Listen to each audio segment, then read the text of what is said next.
పాపపుణ్యాలు అని అంటూ ఉంటారు కదా, ఈ పాపపుణ్యాల లెక్కల్ని ఎలా అంచనా వేయాలంటారు?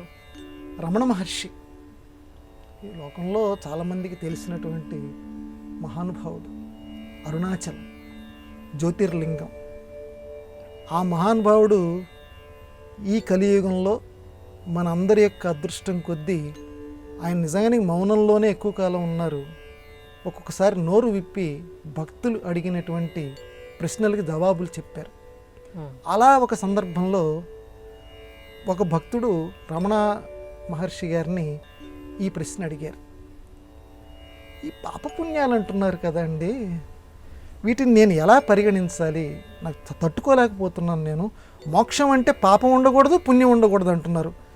ఎట్లా దీనికి సమన్వయం నాకు అన్నాడు. పాపం చేయకూడదు అన్నారు, ఓకే నేను చేయను.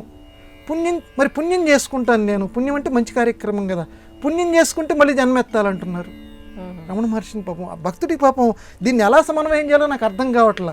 అప్పుడేమవుతుంది, మళ్ళీ ఆ బ్యాలెన్స్ కోసం మళ్ళీ జన్మెత్తాల్సి వస్తుంది. అటు పాపము లేకుండా ఇటు పుణ్యము లేకుండా నేను ఎలా ఉండాలి? ఈ జీవితాన్ని మానవ జన్మ ఎత్తాను కదా, నేను ఎలా గడపాలి?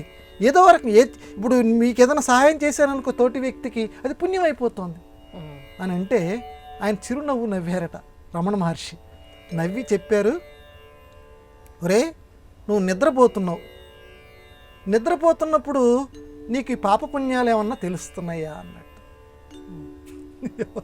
నిద్రపోతుంటే ఎవడికి తెలుస్తుంది? ఇప్పుడు మనం మెలకువ వచ్చిన తర్వాతే కదా మానవుడిలో ఎప్పుడు కూడా విచికిత్స ఆలోచన అనేది ఎప్పుడు మనకు మొదలవుతుందంటే మెలకువ వచ్చిన తర్వాత ఇలా చేయాలి లేకపోతే ఇలా వద్దు అని అనుకుంటాం కదా. ఇది పాపం, ఇది పుణ్యం అని పెద్దల సలహాలో లేకపోతే మనకు తెలిసిన జ్ఞానంతో అనుకుంటాం.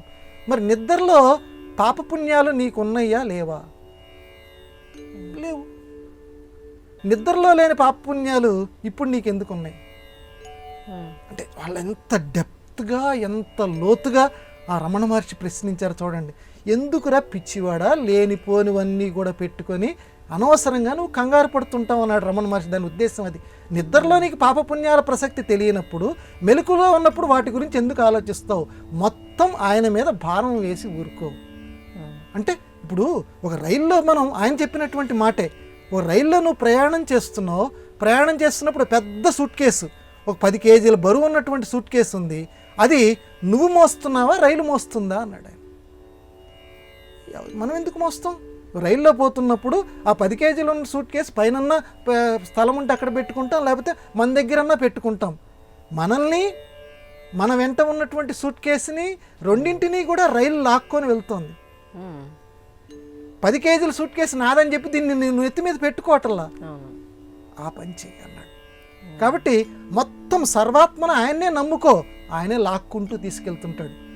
ఇది పాపం, అమ్మ బాబోయ్ ఇచ్చేస్తే పాపంట, ఇచ్చేస్తే పుణ్యంట, ఇట్లాంటి విచికిత్సలు పెట్టుకోకు నువ్వు. అలాగే పాపం చేయమని కాదు, మనకు తెలుసు ఏది పాపం అనేది ప్రతివాడికి అంతర్గతంగా తెలిసిపోతూ ఉంటుంది. కాబట్టి దైవాన్ని తలుచుకుంటూ కార్యక్రమాలు చేస్తూ ఉండు, సర్వం ఆయన మీద వెయ్యి, బండి నడుస్తూనే ఉంటుంది. అంత గొప్పగా మహానుభావుడు విశ్లేషణ చేసి చెప్పాడు.